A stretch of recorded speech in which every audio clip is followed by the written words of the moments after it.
con số nghe mà giật mình phải không các mom? Thực sự là Melon làm mẹ lần đầu á, cho nên là rất là nhiều cái bỡ ngỡ và không biết luôn. Sợ chăm con không kỹ thì con bị hăm sót lắm.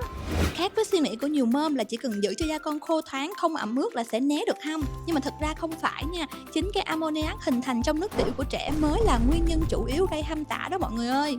Bởi vậy muốn hỗ trợ chữa hăm tả hiệu quả cho bé thì cần phải tìm được giải pháp khoa học, sản phẩm uy tín chất lượng được kiểm định, chẳng hạn như Monfix Oxy giúp ngừa hăm tả này nè. Tả ứng dụng công nghệ hạt oxygen tiên phong được kích hoạt tự động ngay khi gặp nước tiểu của trẻ, giúp giảm nguy cơ kích ứng da do các chất gây hại và giảm thiểu ammoniac, giúp cân bằng độ pH trên da bé, đồng thời tạo ra môi trường không thuận lợi cho vi khuẩn sinh sôi. Nó có cái phần lõi thấm hút rất là mỏng nhẹ luôn, chỉ 2.5 mm thôi, cho nên là nó sẽ hạn chế tối đa cái việc mà con bị ra mồ hôi do hầm bí, giữ cho vùng mặt tả luôn thoáng khí và dễ chịu. Ngoài ra thì cái lưng thun của tả Monfix Oxy cực kỳ co giãn và rất là mềm mại, ôm trọn vào người con.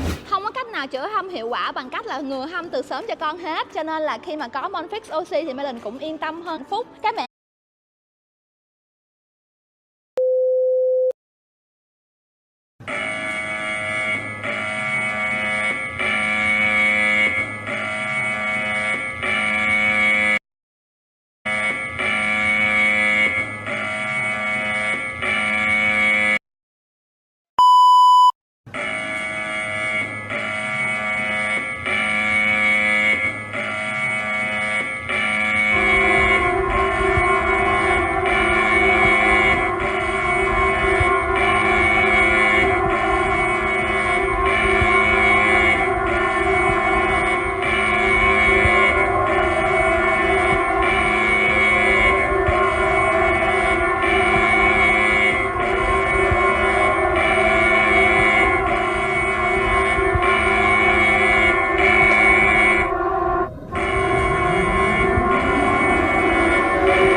Campuchia đã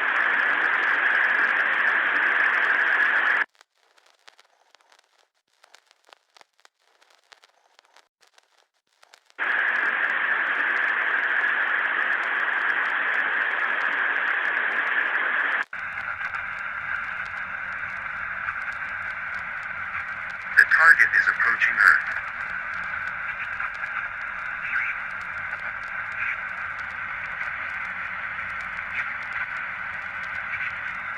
Nuclear warheads will be launched at the following targets: 5, 4, 3, 2, 1.